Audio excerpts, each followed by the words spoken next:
Good morning class. आज हम करते हैं लैडर फ्रिक्शन। ठीक है, लैडर फ्रिक्शन भी एक इंपॉर्टेंट टॉपिक है एग्जाम पॉइंट ऑफ व्यू से। ठीक, लैडर फ्रिक्शन को करने से पहले ज़्यादा इसके न्यूमेरिकल्स आते हैं। करने से पहले स्टूडेंट्स को मैं रिक्वेस्ट करूंगा कि मेथड ऑफ सॉल्यूशन रेजोल्यूशन और मेथड ऑफ मूवमेंट्स, ये दोनों चीज़ आनी चाहिए। मतलब फोर्सेस को रिजॉल्व करना हॉरिजॉन्टल और वर्टिकल कंपोनेंट में, और मेथड ऑफ मूवमेंट्स मूवमेंट्स निकालना। ठीक है, अगर आपको नहीं आता तो ऊपर मैंने एक लिंक दे रखा है, आप वो मेरी वीडियोस चेक कर सकते हैं। मेथड ऑफ रेजोल्यूशन और मेथड ऑफ मूवमेंट्स होगा। ठीक, और लैडर ऑफ फ्रिक्शन में थोड़ा सा फ्रिक्शन के बेसिक कंसेप्ट होंगे। सबसे पहले क्या होता है फ्रिक्शन में, सबसे पहले इसमें that F is equal to mu into R. यहाँ एफ हमारा फ्रिक्शन है, म्यू क्या है, mu is coefficient of friction.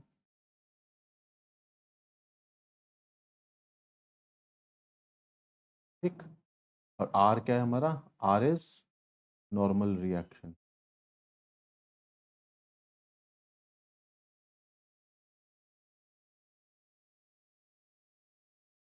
ठीक है, बहुत बेसिक सा फॉर्मूला है, F is equal to mu into R. और दूसरी जो बेसिक चीज़ सबको पता होनी चाहिए, अगर ये एक बॉडी है, ठीक है, अगर ये बॉडी का मोशन इस डायरेक्शन में, this is the direction of motion. ठीक है, या तो ये बॉडी मोशन में या फिर ये tends to move in this direction है, तो फ्रिक्शन हमेशा ऑपोजिट डायरेक्शन में होता है होगा। फ्रिक्शन बेसिकली एक रेजिस्टेंस फोर्स है ना, और रेजिस्टेंस हमेशा ऑपोजिट टू द मोशन होता है। Friction is always in the opposite direction to the direction of the motion. ठीक, लैडर फ्रिक्शन करते हैं। लैडर फ्रिक्शन में लेट अस अज्यूम कि एक लैडर है, ये ब्राउन कलर की लैडर जो एक वॉल के साथ एक अल्फा इंक्लिनेशन पे लगी हुई है। ठीक, अगर एक लैडर इंक्लाइंड है वॉल के साथ, फिर लैडर टेंड्स टू मूव कैसे, लैडर कहाँ से स्लिप करेगी, लैडर बॉटम मोस्ट पार्ट इस तरह बाहर की तरफ स्लिप करने की कोशिश करेगा, और जो अपर पार्ट है वो लोअर नीचे की डायरेक्शन में स्लिप करने की कोशिश करेगा। ठीक, इसी तरह हो जाएगा। तो इसके अंदर फोर्सेस क्या जनरेट होंगे, देखो, the upper ends of the ladder tends to slip downward. Upper part जो होगा जो वो टेंड्स टू मूव डाउनवर्ड है। अपर पार्ट में जो फ्रिक्शनल फोर्स हमारे पास आएगी वो आएगी F W. F stands for friction and W, small W जो मैंने दे रखा है, W is for wall, friction at wall.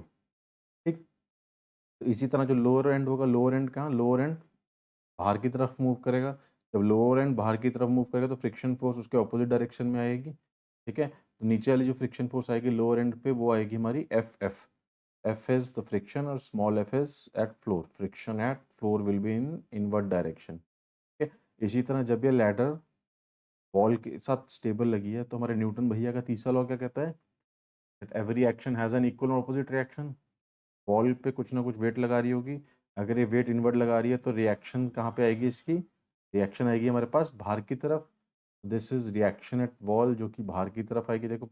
और लोअर एंड पे जो रिएक्शन आएगी, रिएक्शन एट फ्लोर, वो अपवर्ड की तरफ। ठीक है, तो ये चार फोर्सेस इसके अंदर आएंगी ही आएंगी। ठीक है, F F is friction at floor, ठीक है, F F F W friction at wall, ठीक, R F reaction at floor, और R W reaction at wall. तो सिंपल फॉर्मूला जैसे मैंने आपको बताया था, एफ एफ एफ डब्ल्यू का फॉर्मूला क्या हो जाएगा, F W is equal to mu W into R W. ये म्यू डब्ल्यू क्या है, mu W is coefficient of friction इस जगह पे, ठीक है, between wall and the ladder. ठीक है, इसी तरह एफ एफ क्या हो जाएगा, friction at floor. F F क्या होगा, F F is equal to mu F into R F. और म्यू एफ क्या है, फ्रिक्शन एट फ्लोर। ठीक है, coefficient of friction at floor. ठीक है, तो ये छह बेसिक टर्म्स है इसकी, F W, mu W, R W, F F, mu F, R F. इन सब की वैल्यूज या तो गिवन होगी क्वेश्चन में या फिर निकालनी पड़ेगी। ठीक है, कोफिशिएंट ऑफ फ्रिक्शन हो सकता है दोनों पॉइंट्स पे सेम हो, ठीक है, हो सकता है दोनों पॉइंट पे अलग अलग हो, ये क्वेश्चन में आपको गिवन होगा।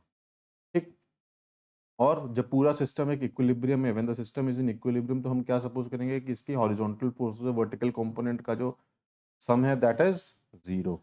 इसी को देख के हम लैडर फ्रिक्शन क्वेश्चन रिजॉल्व करेंगे। और दूसरा चीज क्या करेंगे, that movement at any point is zero. Sum of movement भी हमारा जीरो है, ए पॉइंट पर भी, बी पॉइंट पर भी, आपकी मर्जी है किसी भी एक पॉइंट पर ले सकते हैं।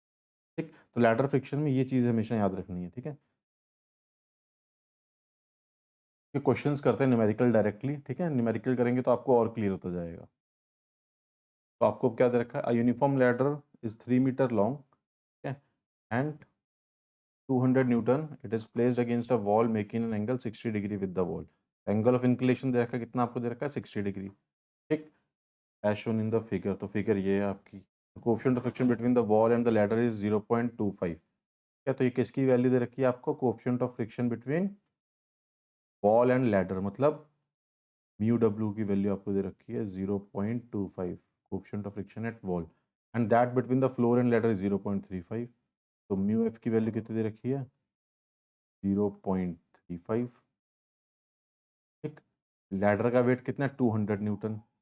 दोनों के कोएफिशिएंट दे रखे हैं। The ladder in addition to its own weight has to support a man of 1000 newton. ठीक है, मैन का वेट कितना दे रखा है आपको? 1000 न्यूटन एट इट्स टॉप। यहाँ पर टॉप पे इसका, यहाँ पे एक इंसान खड़ा होगा, एक आदमी, का वेट कितना है? 1000 न्यूटन।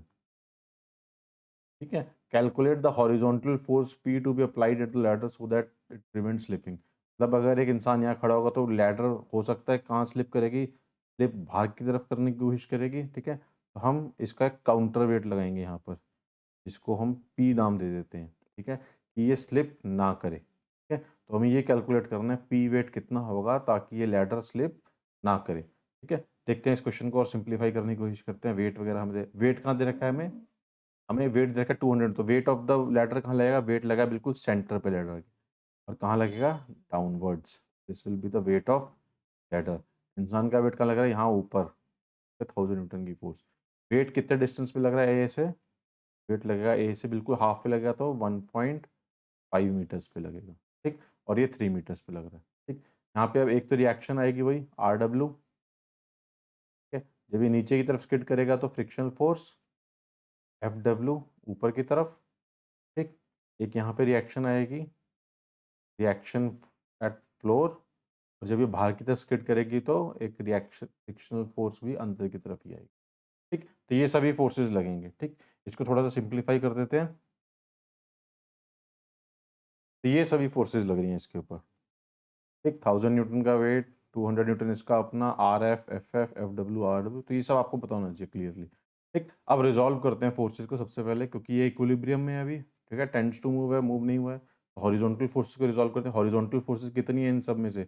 एक ये पी हॉरिजॉन्टल फोर्स है। ठीक है, एक ये एफ हॉरिजॉन्टल फोर्स है, और एक ये आर डब्ल्यू हॉरिजॉन्टल फोर्स है। बाकी सभी फोर्सेस वर्टिकल हैं। पी और एफ की डायरेक्शन टुवर्ड्स राइट है, आर डब्ल्यू की टुवर्ड्स लेफ्ट है। तो P plus F F will be equal to R W. ठीक है, तो P प्लस एफ एफ, क्योंकि ये दोनों सेम डायरेक्शन में थे, is equal to R W.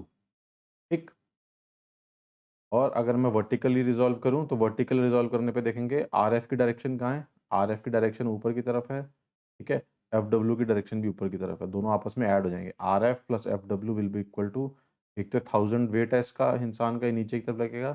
ठीक है, और एक 200 न्यूटन ये भी नीचे। ठीक है, तो वर्टिकल आ जाएगा हमारे पास, R F plus F W will be equal to 1000 plus 200 which is equal to 1200 newton. ठीक, हमारे पास दो इक्वेशन आ गई। ठीक है, पी प्लस आर एफ, हमें निकालना क्या है? पी निकालना है। ठीक है, पी निकालने के लिए हमें इन दोनों की वैल्यूज़ पता होनी चाहिए। ठीक है, तभी हम पी निकाल पाएंगे। ठीक है, इन दोनों की वैल्यूज़ हम इस वाली इक्वेशन से निकालेंगे। ठीक है, अगर एक की वैल्यू मुझे पता लग गई तो एफ एफ क्या होता है? F F is U F into R F, और F W is equal to mu W into R W. ठीक है, यही फॉर्मूले लगाएंगे, यूज़ करेंगे हम सिंप्लीफाई करने के लिए। ठीक, तो थोड़ा सा इरेज कर देता हूँ पहले मैं सब कुछ। ठीक, अब हम क्या करेंगे, एक तो था हॉरिजॉन्टल फोर्सेस इक्विलिब्रियम में इक्वल जीरो होती हैं। ठीक है, अब दूसरा क्या होता है कि मोमेंट्स भी जीरो होंगे। ठीक है, किसी एक पॉइंट के पर हम मोमेंट लेते हैं, मोमेंट एट पॉइंट ए लेके देखते हैं, क्योंकि ए पे लेंगे तो हमारा तीन फोर्सेस जीरो हो जाएंगी। देखो, आर एफ का लाइन ऑफ एक्शन भी ए है, एफ एफ का लाइन ऑफ एक्शन भी ए है, पी का लाइन ऑफ एक्शन भी ए है। ठीक है, मतलब ये तीनों फोर्सेस जीरो होगी। अब हमारे पास सिर्फ चार फोर्सेस बची हैं। ठीक है, इन चार फोर्सेस का मोमेंट ए पॉइंट पे लेंगे, taking moment at point A. ठीक है, अब देखो 200 का फोर्स का कैसा होगा? 200 फोर्स इस ए पॉइंट पे नीचे की तरफ घुमाने की कोशिश कर रही है, क्लॉकवाइज है। 1000 की फोर्स भी नीचे की तरफ घुमाने की कोशिश कर रही है, इसको क्लॉकवाइज मूवमेंट है। ठीक है, जिसको ये चीज़ समझ नहीं आ रही तो मेरी पिछली वीडियो मेथड ऑफ वेरिगेंस जो लॉ है, ठीक है, मेथड ऑफ मूवमेंट, वो वाली वीडियो देख लो तो आपको समझ आ जाएगा क्लॉकवाइज और एंटी क्लॉकवाइज कैसे घुमा रही है। ठीक, आर डब्ल्यू कैसे टेंड कर रही है? आर डब्ल्यू इसको एंटी क्लॉकवाइज में घुमाने की कोशिश कर रही है, और एफ डब्ल्यू भी इस लैडर को एंटी क्लॉकवाइज में घुमाने की कोशिश कर रही है। ठीक है। तो ये दो फोर्सेस एफ डब्ल्यू और आर डब्ल्यू ये एंटी क्लॉकवाइज की हैं, और 1000 और 200 ये क्लॉकवाइज की मूवमेंट है। ठीक है। मूवमेंट का प्रिंसिपल क्या कहता है, that clockwise movement will be equal to anti clockwise movement. ठीक है। तो पहले हम क्लॉकवाइज मूवमेंट देखते हैं। अब 1000 का कितना दूर होगा, 1000 ए से परपेंडिकुलर डिस्टेंस देखना है। लॉ ऑफ ट्रांसमिसिबिलिटी से मैं इसको यहाँ पे यहाँ पे एज्यूम कर सकता कि यही इसी लाइन ऑफ एक्शन में लग रही है। ठीक है, इसका लाइन ऑफ एक्शन यही है। ए से लेके सी तक का डिस्टेंस कितना दूर है, कैसे निकालोगे। आपको ए बी पता है, A B is 3 metres, angle दे रखा है 60 डिग्री। ठीक है, हाइपोटेन्यूज पता है ए बी सी के अंदर, और ए सी बेस निकालना है। बेस और हाइपोटेन्यूज कैसे लिंक करते हैं, वही मैंने आपको बताया था। Some people have curly brown hair, turn permanently black, sine is equal to P by H, cos is equal to B by H, tan is equal to P by B. हम लगाएंगे cos का formula. ठीक है, कि cos 60 is equal to base A C on hypotenuse 3। तो A C is equal to 3 cos 60, ये distance हो जाएगा। ठीक है, कॉस के फॉर्मूले चलेंगे। ठीक, तो यहाँ से आ जाएगा हमारे पास, और 200 का क्या आ जाएगा, 200 का लाइन ऑफ एक्शन ये है। ठीक है, तो यहाँ पे अगर मैं इस पॉइंट को डी मान लेता हूँ, तो ए डी कैसे निकलोगे, ए डी और ई से same, cos 60 is equal to A E upon A D, sorry A D upon A, तो यहाँ पे ए डी अपॉन 1.5 आ जाएगा। तो वहाँ से आएगा 200 इंटू 1.5 और कॉस 60, ठीक है, प्लस 1000 इंटू 3 कॉस 60, 3 कॉस 60 इसका डिस्टेंस हो जाएगा। ठीक, is equal to F W into 3 cos 60। ये कैसे आया, एफ डब्ल्यू, एफ डब्ल्यू कितना, एफ डब्ल्यू देखो, एफ डब्ल्यू ऊपर की तरफ लग रहा है, तो इसका लाइन ऑफ एक्शन भी यही है सेम। ठीक है, ए सी वाला, तो सेम फॉर्मूले से आ जाएगा आपका cos 60 is equal to A C by 3। यहाँ से आ जाएगा F W is equal to 3 cos 60। ठीक है, और आर डब्ल्यू कितना दूर, आर डब्ल्यू का लाइन ऑफ एक्शन ये है, इस लाइन ऑफ एक्शन में लग रहा है। तो ये कितना दूर है, ये बी सी, अगर आपको लेंथ पता हो तो ए बी सी में बी सी कैसे निकलेगा, बी सी इज परपेंडिकुलर। ठीक है, तो साइन वाला, sine is equal to perpendicular upon hypotenuse. यहाँ से आपके पास बी सी कितना आ जाएगा, 3 sine 60, R W is equal to 3 sine 60। ठीक, ये आराम से निकल जाएगा मोमेंट्स। ठीक, 200 इंटू 1, ये आपका परपेंडिकुलर डिस्टेंस है लाइन ऑफ एक्शन का, ये भी परपेंडिकुलर डिस्टेंस है। ठीक है, ये लाइन ऑफ एक्शन है सबके, line perpendicular distance into force कर दिया हमने। ठीक, अब नीचे वाली मूवमेंट में एफ डब्ल्यू और आर डब्ल्यू किस, देखो दो अननोन है, दो अननोन में इक्वेशन सॉल्व नहीं होगी। और एफ डब्ल्यू को मैं आर डब्ल्यू की टर्म में लिख सकता हूँ। ठीक है, एफ डब्ल्यू को मैं क्या लिख सकता हूँ, friction at wall is equal to mu W into R W, और म्यू डब्ल्यू की वैल्यू कितनी है, coefficient of friction at wall is 0.25, तो 0.25 ऑफ आर डब्ल्यू, मैं ये चीज़ पुट कर सकता हूँ यहाँ पर। ठीक है, बस यही करूँगा। ठीक है, तो इसके अंदर इस वाली इक्वेशन में मैंने एफ डब्ल्यू की जगह 0.25 ऑफ आर डब्ल्यू ये पुट करना है। ठीक, तो R W is equal to R, जब यहाँ पे पुट करेंगे तो इसको इक्वेशन को सॉल्व करना आर डब्ल्यू के टर्म्स में है। ठीक है, साइंटिफिक कैलकुलेटर से साइन थीटा कॉस 60 ये सब कुछ सॉल्व हो जाएगा। ठीक, तो यहाँ से आपके पास आर डब्ल्यू की वैल्यू आ जाएगी, रिएक्शन एट वॉल की वैल्यू फिर 555 न्यूटन। जब रिएक्शन एट वॉल आ गया तो इसको इसके अंदर पुट करो, एफ डब्ल्यू की वैल्यू आ जाएगी आपके पास, friction at wall is equal to 0.25 R W, friction at wall की वैल्यू कितना आ जी 138.7। ठीक है, अब हमारे पास जो पहली दो इक्वेशन हमने हॉरिजॉन्टल वर्टिकल निकाली थी, वहाँ से R F plus F W is equal to 1200 था। ठीक है, यही था ना जो हमने वर्टिकल इक्वेशन निकाली थी। ठीक है, इसमें एफ डब्ल्यू की वैल्यू 138.7 पुट करो, आर एफ की वैल्यू आ जाएगी 1061.3। ठीक, सिंपल है, बस वैल्यू पुट करनी है मोमेंट्स के बाद, सीधी की सीधी वैल्यूज आती जाएंगी आपकी। ठीक, अब एफ एफ क्या है, F F is equal to mu F into R F की वैल्यू आ गई है। ठीक है, फ्रिक्शन का फॉर्मूले के अंदर बस म्यू एफ की वैल्यू 0.35 गिवन थी, फ्रिक्शन एट फ्लोर की वैल्यू कितनी आ जाएगी 371.5 आर एफ से। ठीक है, इस वैल्यू को कहाँ पुट करेंगे, P plus F F is equal to R W. ठीक है, एफ एफ पता है, आर डब्ल्यू पता है, पी की वैल्यू डायरेक्ट आ जाएगी, और पी ही तो निकालना है। P plus 371.5 is equal to 550, P की वैल्यू कितनी आ जाएगी 183.5 न्यूटन। इतनी हॉरिजॉन्टल फोर्स हमें लगानी पड़ेगी ताकि ये लैडर स्लिप ना हो। ठीक, बहुत सिंपल था, देखो सिर्फ मोमेंट्स लिया, मोमेंट से आपने आर डब्ल्यू की वैल्यू निकाली और इनको सिर्फ पुट किया है, फ्रिक्शन का फॉर्मूला। ठीक है, ये भी फ्रिक्शन का फॉर्मूला, ठीक, और ये फॉर्मूला हॉरिजॉन्टल रिजॉल्व करने से आया था और ये वर्टिकल रिजॉल्व करने से आया था। ठीक, सिंपली सॉल्व किया, रिजॉल्व पहले हॉरिजॉन्टली और वर्टिकली रिजॉल्व किया, 2 इक्वेशन निकाली, मोमेंट्स लिया ए पॉइंट पे, वहाँ से आरडब्ल्यू की वैल्यू निकाल ली, आरडब्ल्यू की वैल्यू निकाल के सबको इक्वेशन में पुट किया और मेरे पास फाइनली पी की वैल्यू आ गई। ठीक, सिंपल था। एक क्वेश्चन और करके देखते हैं इसका।